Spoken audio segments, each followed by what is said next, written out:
Hi, and thank you for joining us once again for Inspiring Honesty. I'm your host, Greg Brahe, and I'm an atheist.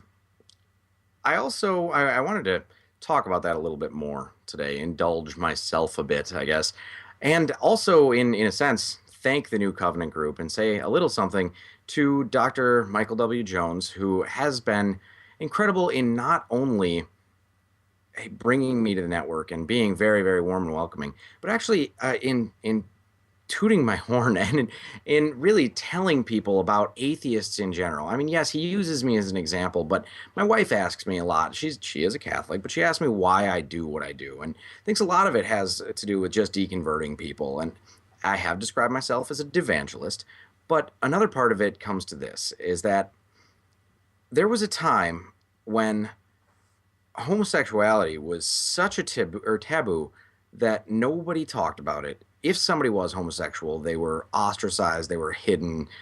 It was simply not allowed to be part of public conversation, and therefore nobody thought about it. Nobody was concerned with gay rights, aside from, of course, gay people who were extremely concerned with those rights. And the same is true of atheists. There has been a huge amount of human history where atheists were forced into the closet, as it's called. The only atheists that were allowed to be atheists, and even them, were the academics, and even they had some serious issues that could arise from these things. And atheism was something that could only be talked about in that respect. But Dr. Jones has been, and not just Dr. Jones, New Covenant Group in general, everybody who's part of it, has been really good about not only recognizing that we exist, but telling people about what we have to say and helping us share our message and share our thoughts on things that aren't even directly related to atheism. To help Christians, theists, people of many, many different backgrounds understand who we are and what we are. A big portion of where that happens for me outside of this show is on Facebook. And Dr. Jones loves to share quotes or clips of the show or anything that he sees that, and he'll tag me in these posts and say something. I was looking for the post specifically right before the show, but he'll say kind things about atheists and about me in particular, and it's very touching, and I always appreciate it. But there's also a darker side to those posts, not coming from him, but coming from the people who respond to those posts. A lot of the times, I mean, we network, we reach out to people, even if we disagree with them. And a lot of the people who read these things are really concerned that he has so much love for atheists. They really seem to be upset by the fact that he's even interacting with us. There's actually a preacher who just lost his job in part because of his association with me. And I think that that's a terrible, terrible thing. But a lot of people don't. And a lot of people think that atheists simply should not be associated with and that we're not good people. Somebody asked me in one of these posts recently by Dr. Jones, basically, atheists don't believe in God. What do they even believe in? And they pointed it directly at me. They said, Greg Brahe, what do you believe in? So I wrote this in response. And this is where I go into indulging myself. I'm going to have to, I don't know if I can make it look like I'm looking at the camera here, but I'm going to be reading this. So I believe in humanity. I believe in love. I believe in empathy, compassion, in the incredible power of people experiencing those things to move mountains, even in the face of the most crushing and devastating of circumstances. I believe in freedom. I believe that humans have the basic fundamental right to decide what path they follow and the responsibility to recognize that, and to choose their paths wisely. I believe in curiosity, in wonder, in imagination, and in the ability of a child to exhibit all of these in limitless amounts about things that we as adults have come to take for granted.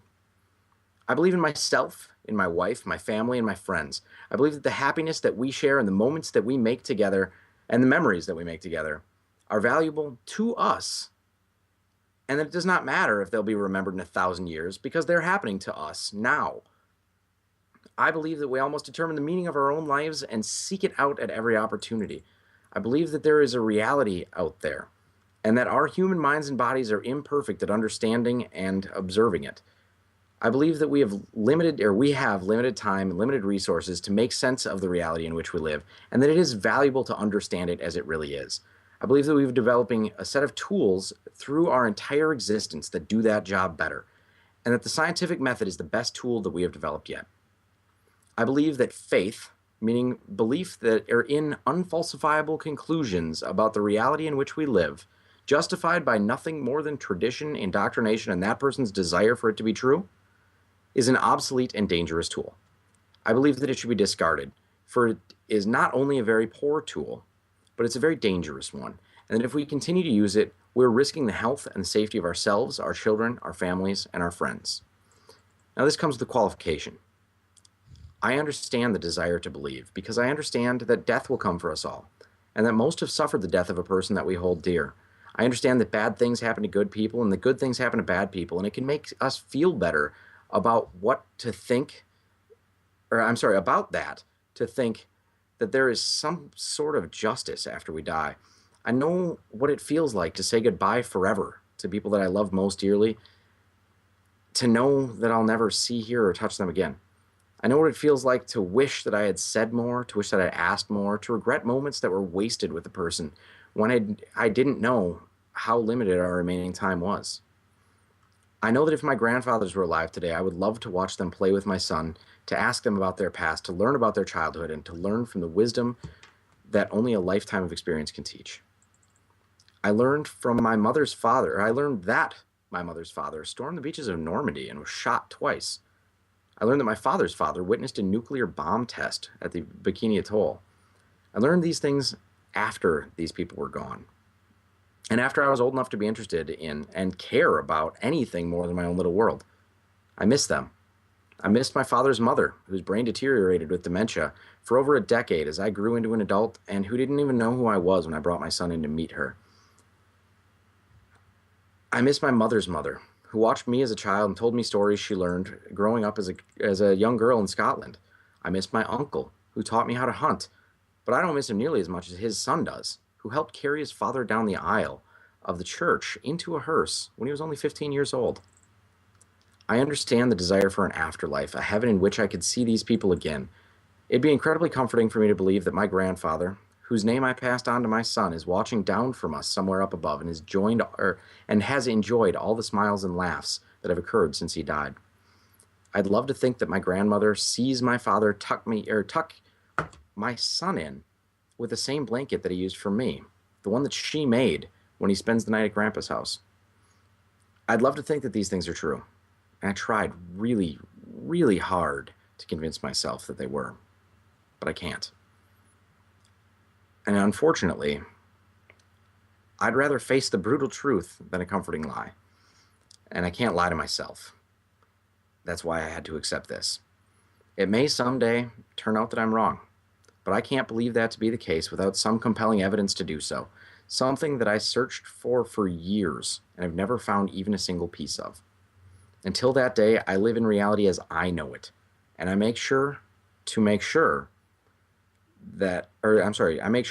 the most of every moment that I know I do have, because I don't have a belief in an eternity of afterlife, which I believe diminishes the scarcity of this one. That's what I believe. So, thank you for indulging me with that one a bit. I have to say that when I wrote that, I was upset when the person had asked that question. It's an insulting question. It's an insulting statement to say that atheists don't believe in anything. And I was in a bit of an emotional state that day. Had been playing with my son, listening to music. He's dancing now. He's going on the pot. He's sleeping even in underpants now. He's 2 1/4.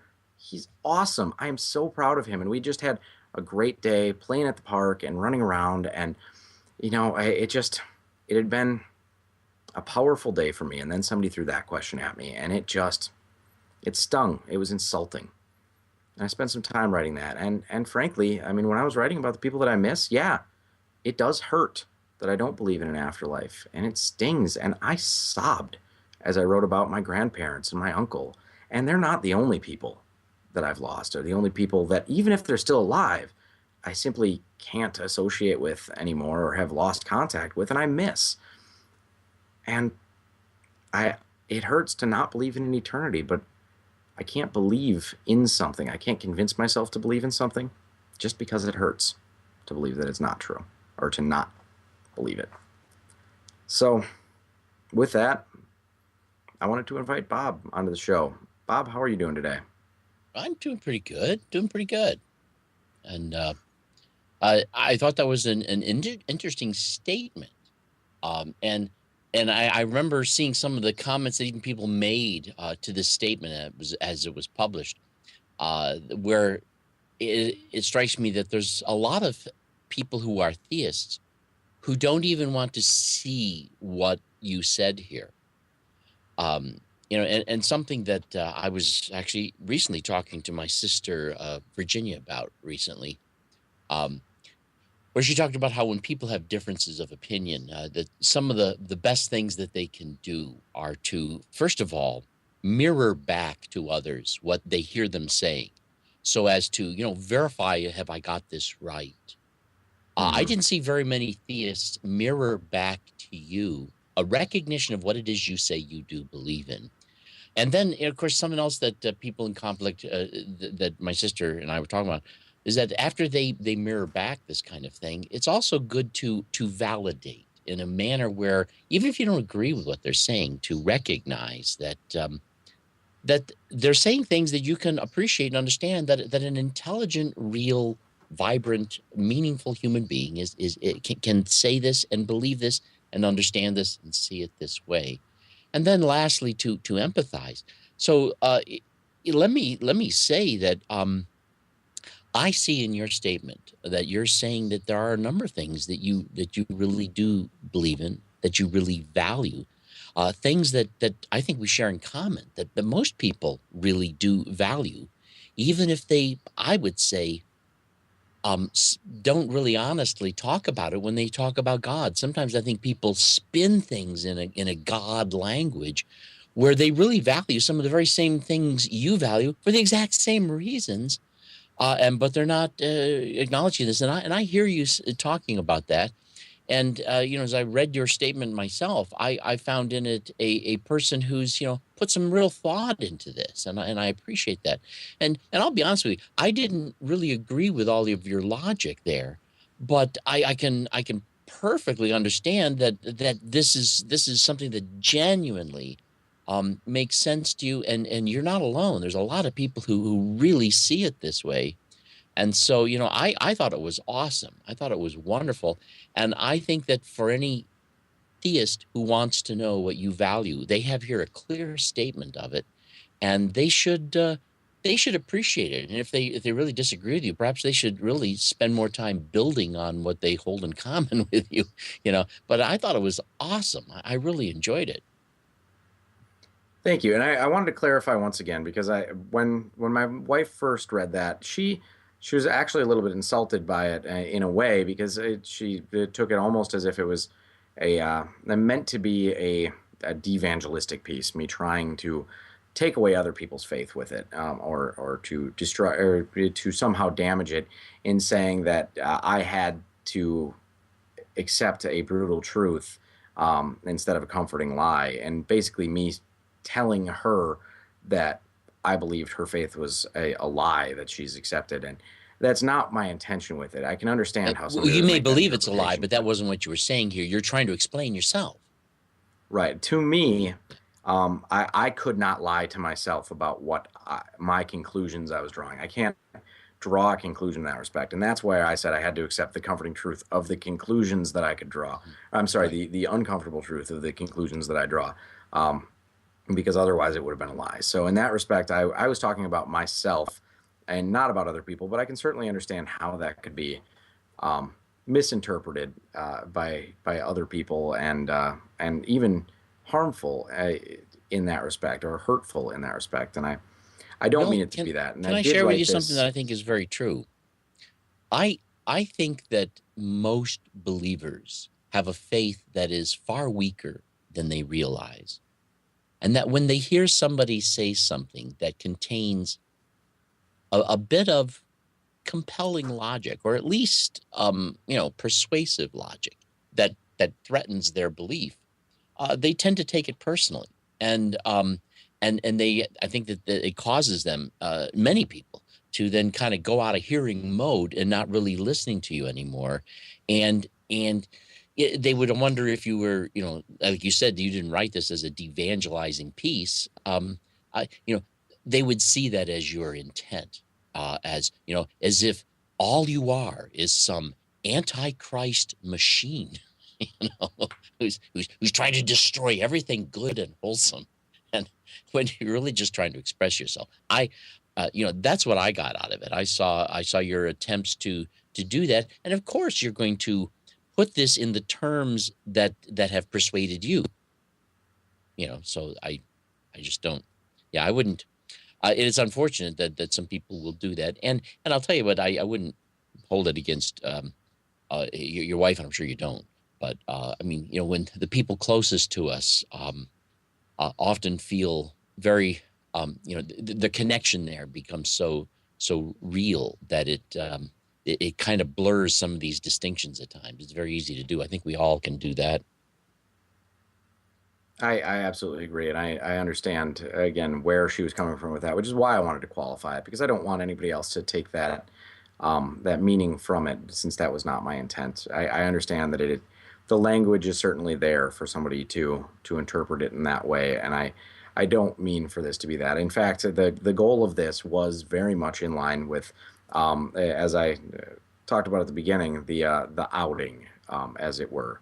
I feel that, I mean, we've all seen movies where somebody's kidnapped, and the goal of parents and the media and the news and the police, anytime they have an opportunity to talk with a kidnapper, they talk about the person, and they tell stories, they use their name, they humanize these people, because I think the reality is it's a whole lot easier to be fearful, to be hateful, to be judgmental, to just in general have negative opinions about people when we don't think of them as people, but we think of Right. them as ideas. And an atheist is an idea in most people's minds, or in many people's minds. I like to think that in the last decade, Yeah. atheism has become significant enough of a reality that people have had to face that. And I hope, well, I guess I don't hope in this respect.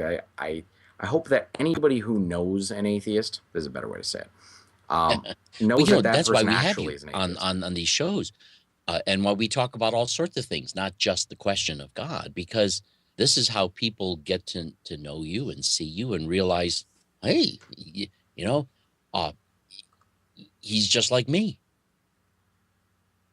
The other thing I wanted to qualify is Yeah. that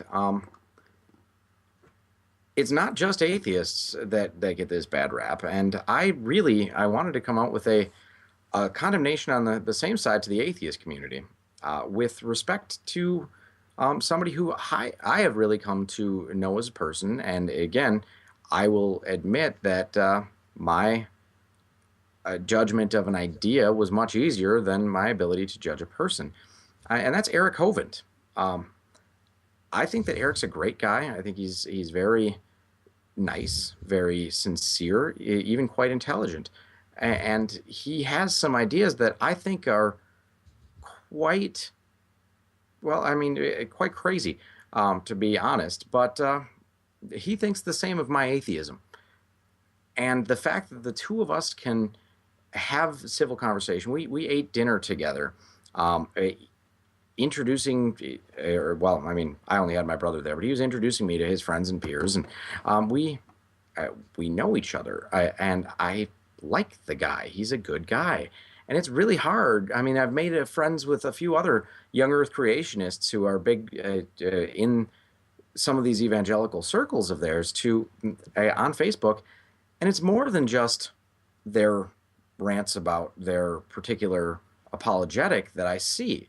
I see them posting pictures of their kids, and talking about the cookout that they're just doing, or asking for prayers because their wife is going into surgery. And these things make me face the fact that I still have judgments that are in me and how I perceive people based on some of these things. And I try to catch myself when that's happening, and Hmm. it's something that I'm embarrassed of, or I'm embarrassed Yeah. of, but it does Could happen, and I tell people about myself and I share about myself, and I will accept a friend request from anybody who sends it on Facebook because I want people to understand the same about me.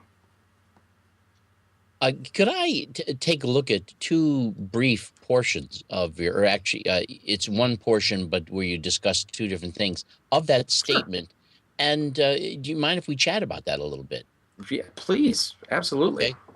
Um, I think that that theists are often more guilty than atheists in mixing the metaphors of reality, and I'm using that as a very loose expression myself. I don't really mean metaphors. We talk about mixed metaphors, and how that's somehow, not linguistically proper.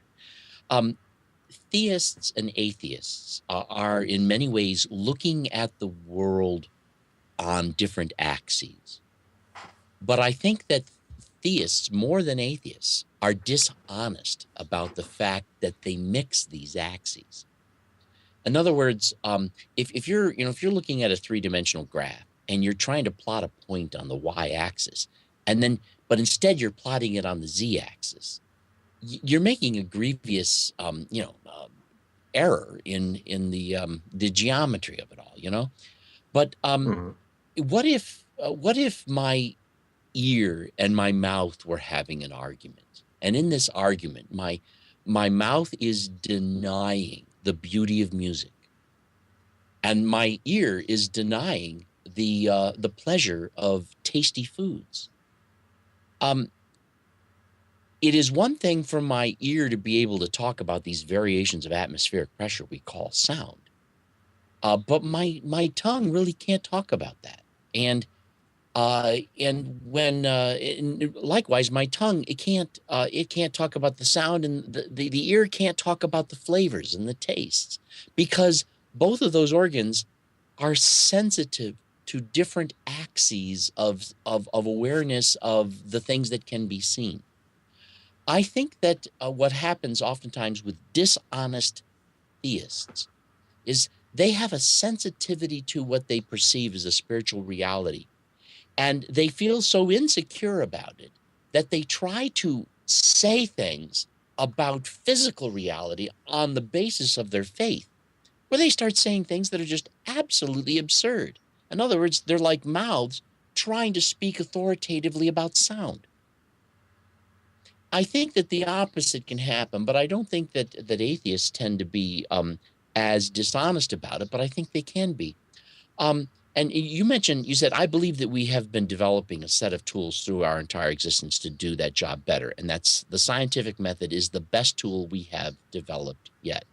I want to take exception to that. I want to say that the scientific method is an excellent tool for investigating the observable, um, uh, graspable, comprehensible, uh, uh, the realities that we can actually talk about and speak about, and put in quantitative put into some sort of quantitative statements. I think that the scientific method is best for that.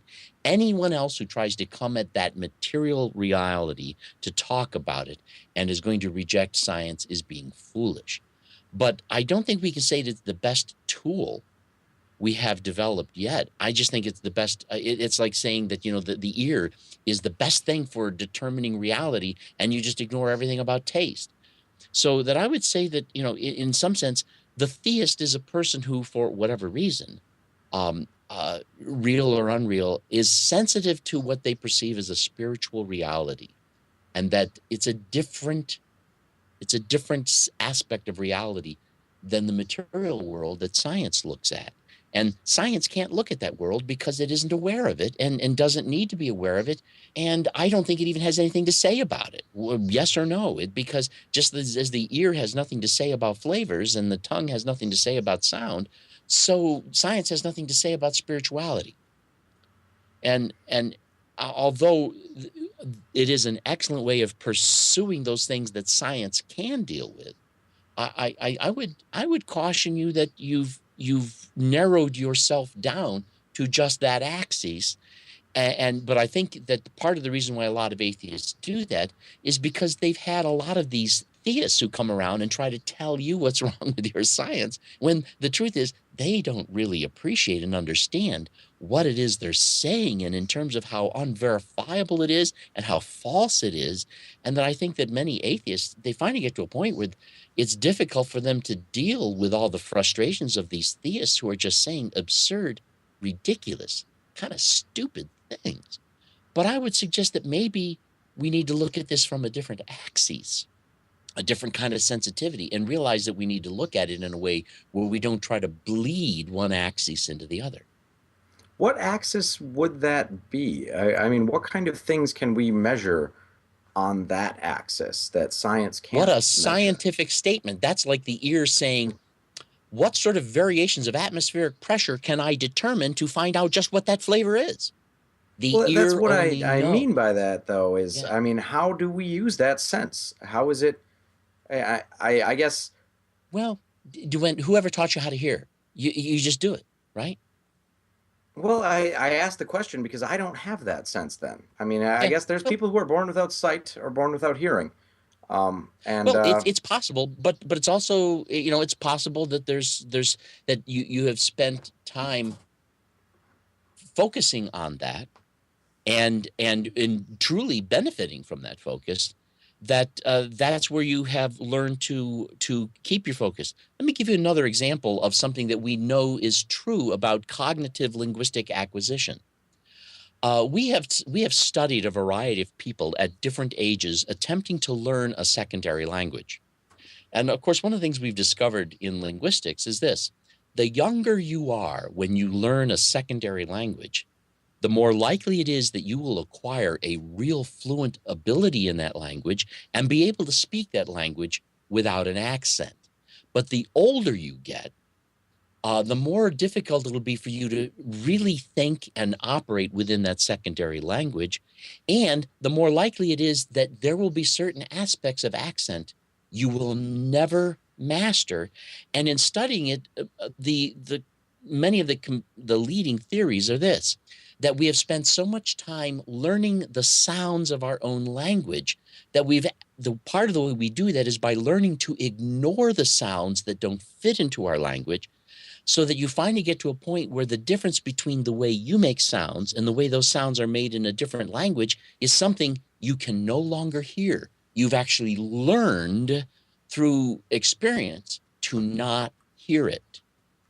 And I remember one time, a clear example of this was when I was speaking to an Indian doctor, an Eastern Indian doctor who was a psychiatrist, and he was complaining to me.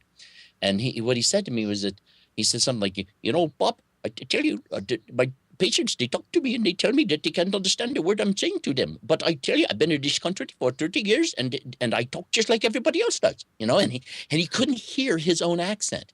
He really couldn't hear the difference between the way he spoke and we did. He'd worked on it, but he couldn't hear it because he had spent so much time focused on language as he experienced it. And of course, he received his doctorate, I think, while he was in India. So we're talking about a person who's gotten a lot of experience, a lot of effort, a lot of linguistic experience and education, all in this, and he hadn't realized how much his focus had made that something he's not really all that aware of. I don't, I wouldn't want to begin to diagnose why it is you don't experience that. It's just good enough for us to know that you don't. And that's an honest thing for you to say. And I don't think you should try to manufacture it.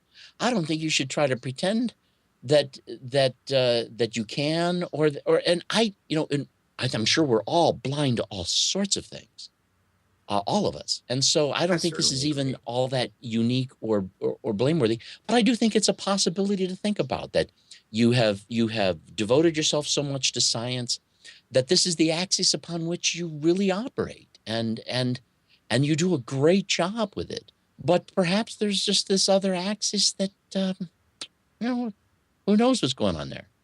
And Well, there I might be. This is where I'm shifting a little bit of gears though into a slightly more evangelical sense. So I apologize for opening with one and moving to the other. But I mean, yes, there certainly might be, and I'm more than happy to grant that. And as you said, there's things that we all are simply not capable of knowing about ourselves. At least not. without assistance. And I think that your friend, the Indian professor, probably could have noticed the difference if he had been recorded speaking next to you or me, and our No doubt. dialogue was recorded. I No doubt. imagine Yeah. you don't think he'd been able to hear it? I think he probably could have. I didn't have enough of. I never spent enough time with him to actually begin doing an experiment like that. But you're saying that reminded me of something else of another person that I knew who also dealt with what I would call a learned blindness, and this was a person who was an anorexic, a person who had developed the distortion. A lot of people think that anorexics are people who want to be thin. It's not true. Many anorexics are people who want to get rid of all the fat they only imagine they have.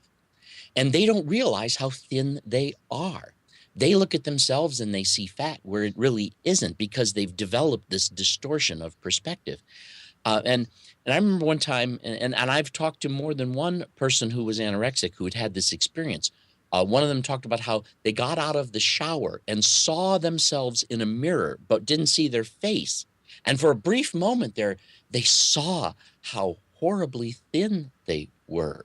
But it was a brief moment because they saw themselves at an angle they weren't expecting.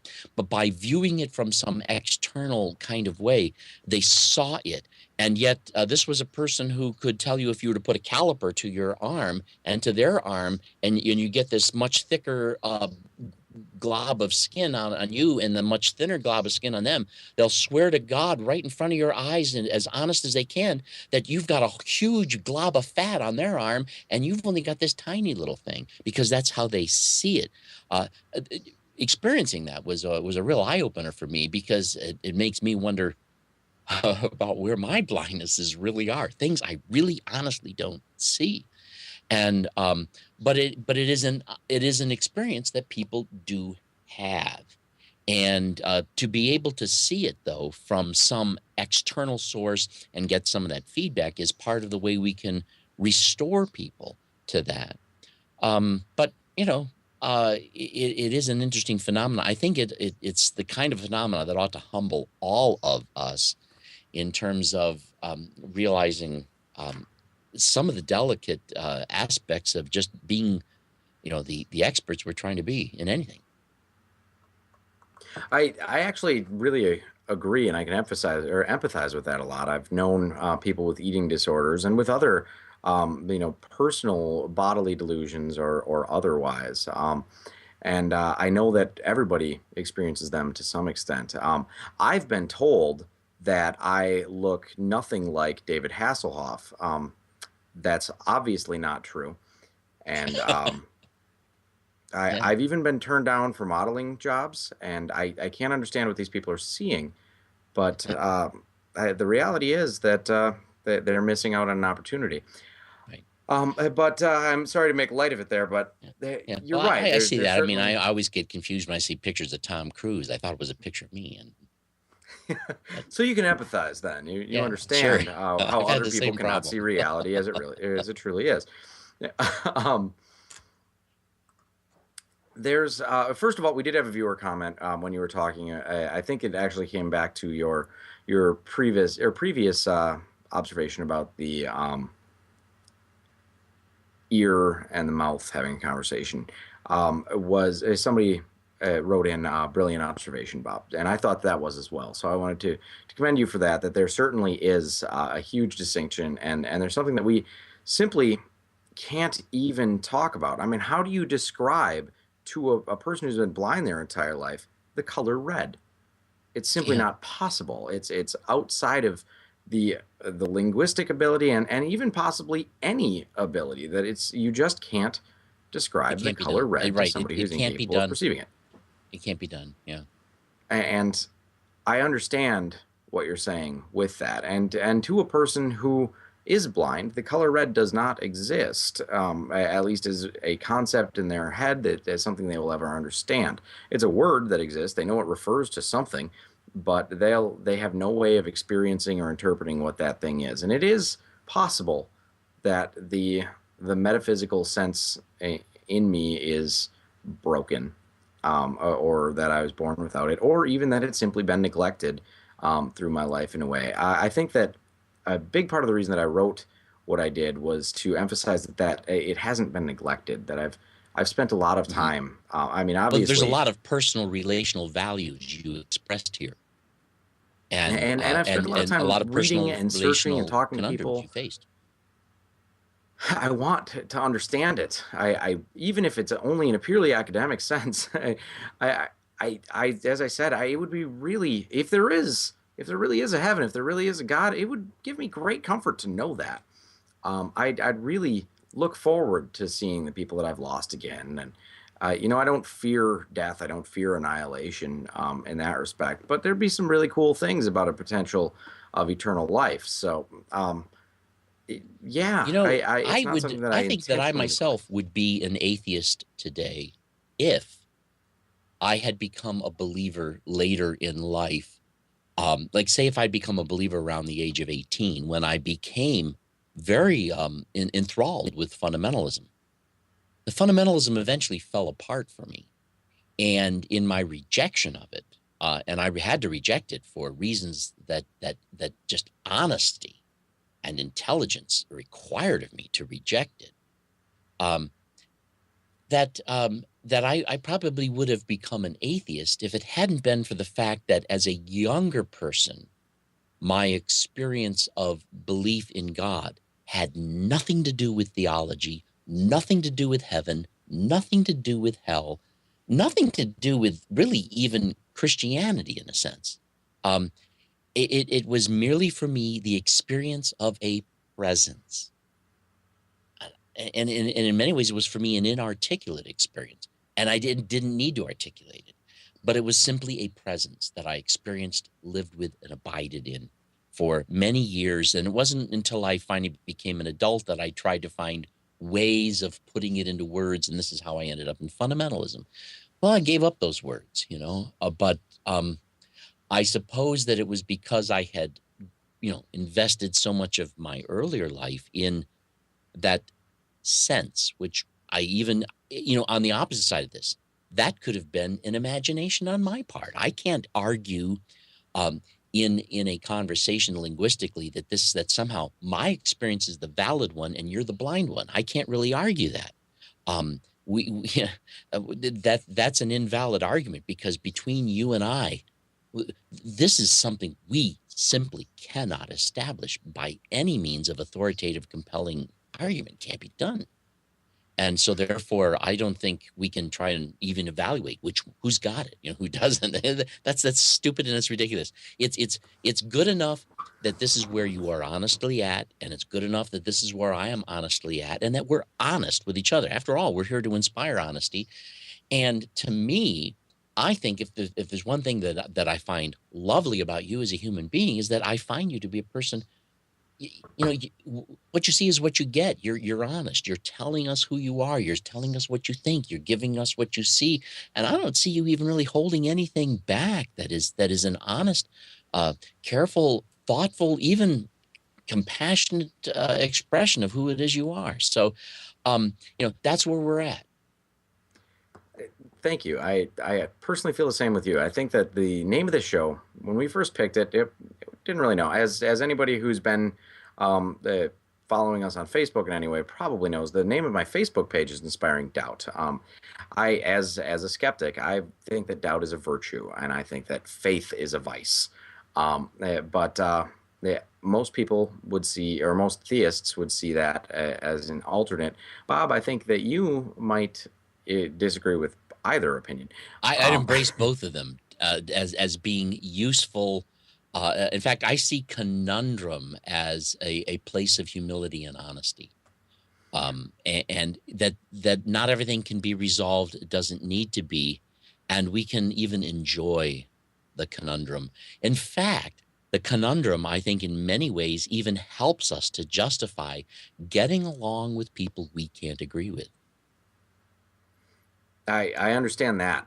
That one certainly does recognizing the difference. But I think that we've stumbled upon with this show and a few other ones another meaning to the title or the name of the show that I hadn't even considered when we'd first done it. And that, as I said, I wrote that piece to answer a question.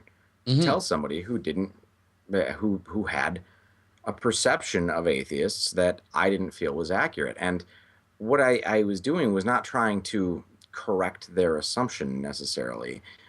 It was simply to be honest, to tell them about Right. myself and who I was. And if that's the only kind of honesty that I can ever inspire, no, or that this show can ever do, and it has nothing to do with getting people to, or if people don't do the other side of what I'd like to in examining their own beliefs to determine if they are being honest with themselves, but if they're just willing to be completely honest with each other and with their friends and with anybody who might detract from it, I, I'd consider that a victory. I think that we're all Hmm. rather prone to sheltering ourselves from what could potentially be somebody criticizing what we think or have to say, and that could be devastating to what we have, and it might lead to us struggling with the other kind of honesty. But Right. being honest with other people about ourselves is a huge step forward in helping people understand people and helping Hmm. relations in general. So that's why I originally came out, as it were, as an atheist. I'd been arguing about these things for years, um, on internet forums where I was anonymous in one way, shape, or form, and it wasn't connected to me. And one day I realized that people that I know, people that I love, my friends, my family, didn't even know a very significant thing about me. And I wasn't being honest with them. And that lack of my honesty may be not only affecting me, not only affecting them, but even affecting other people that they know that might not quite be in the same position that I'm in to be able to be honest with it. I mean, I have a very strong recommendation to any of our viewers who might be, say, 16 years old, living in a fundamentalist household where you're still dependent on your parents and don't think that they're going to take kindly to you telling them you're an atheist. Don't don't take that Yeah. risk when you are dependent upon somebody that could be be there. Wait until you can take care of yourself, because your well-being is more important than your honesty to the people who are responsible for that. And I know that sounds like the wrong thing to say, but I've honesty. seen a sign. I saw the sign first at GAF. I used to be a janitor at GAF, and I'd have to, one of the buildings I had to clean at night was one of the research labs there. And there's this awesome poster they had on the wall. It said, "Honesty is the best policy. However, our policy is very popular." and and, and the truth is, as I see it, that honesty is, I don't see that honesty is always the best policy. I think that honesty is always the best policy when dealing with yourself. But when dealing with others, I think that when people are in a position to bring pain and suffering upon you if they don't like your honesty, that I think there's a certain sense in which they need to earn the sort of respect and position before they're entitled to all of your honesty. I don't think you need to deliberately lie to people, but I don't see it as a lack of virtue or ethics to recognize that there are some people who will do you damage if they knew the honest truth about you. They're not entitled to it. And if you're in a position where you are over a barrel with people, I don't think you have to be completely transparent with those people. I really don't think you, and I don't think it's a wise thing. I'll tell you what. Not only that, but as many people out there who like to argue with me about the virtue of honesty, I'm sorry, they live the way I just talked about it. Not with honesty. We all carefully consider how much is appropriately safe to reveal about ourselves in various different contexts. Absolutely. And I'm not saying that when I came out as an atheist, it wasn't with reservations and there weren't risks involved, but they were measured risks and things that I determined were safe, for me, and things that, yeah, it could have potentially caused a lot of pain, things that I was um, going to even possibly regret. I didn't think it would, but and thankfully I was very right. And even I had overestimated the amount of grief it was going to cause me. Mm, So in that mhm. respect, I think that many people do, but some, that doesn't necessarily mean it's the case. But yeah, I measured the risks. I determined, for myself whether it was the right thing to do at the time. I went to visit actually my Jehovah's Witness friends today. I was down visiting my mom for the weekend, and we were there. I held their babies, talked to them, had a great time, loved them, great friends, and they were one of the risks I was taking with coming out, because according to their church, they're not supposed to associate with me, Right, and right. They're that's not allowed a to associate with their own family if their family has rejected the JW message. mhm. Hey, it was a big risk. I mean, my wife and son are over visiting her parents right now. Her mom works in a Catholic school. I thought her mom was pretty open-minded, pretty accepting. I was right, but I didn't know. I didn't know how it was going to be taken, and it was a risk for me. But it was not a risk that could have potentially cost me my home, my life, my lifestyle, anything. I mean, if there's times when you cannot be honest about that, and that is Right. why it's so important. On the other What side about of the the days of coin, the Inquisition? What about the days right? of the Inquisition? Well, How but honest that's what I could a wanted to say person is of why it's so important for people in the situation that I'm in to do it. Because my coming out was not just for me. I had no real benefit to gain from coming out other than being honest with myself. I wasn't being oppressed by, the religious fundamentalists in my life or anything like that. It was a act of, I guess, personal affirmation in doing so. But it also was an act where perhaps somebody who has an atheist for a son or a daughter or a best friend or a neighbor or who knows, and isn't ready to accept that and would very strongly have a negative reaction to that situation might get a little bit of exposure from me or somebody like me. Maybe it is that friend who takes that risk first and makes them go through that cognitive dissonance of recognizing that they both hate the idea and love the person hmm and hmm have to come to terms with that. There's a senator who just recognized or just changed his opinion on gay marriage, because his son came out of the closet 2 years ago. And one of our yeah, local radio hosts criticized him greatly in saying that this was a corruption. Of, well, what if his son wanted to open up a drugstore? Would he change or would he be put through legislation for, different regulations on what pharmacists have to do? Um, I think that was a wrong way of looking at that. I think that the change that person went through was by recognizing the the impact it the really lack of has love on they real were. people that he cares about. Yeah, Exactly. yeah. So that's why it's so important to be honest if you can. It's not something that is completely without value. It's not a completely um, personal decision in that respect. Is if yeah, even if you're a Christian out there. I mean, the New Covenant Group is not a traditional organization in that respect, and we draw people from all kinds of backgrounds. And like I said, there's a pastor who just lost his job for associating with me. But you know what that pastor did? He was honest about Okay. associating with me. And when they said, or well, not just associating with me and people like me and with the New Covenant Group, but I, he was honest about that. He said, I'm not going to stop doing that. I think that they're onto something. And he said, I don't believe in hell anymore. And they said, you can't work here anymore. Right. Can you And see that's Jesus in the even if you consider it just a myth in the text of the Bible having this conundrum as to whether or not he should associate with the prostitutes and tax collectors and these people considered kind of the scum of the earth. Do you see him having any debate in his mind as to whether or not to talk to these people, reach out to them, and even console them as the people abused by the religious institutions? That's not a picture of Jesus that I even see in the text, no matter what it is one believes about him. You know? Well, I'd like to say that. I like to have this romanticized picture of Jesus painted, from the scriptures and things. But at the same time, I believe that if there was a Jesus, that Jesus was human.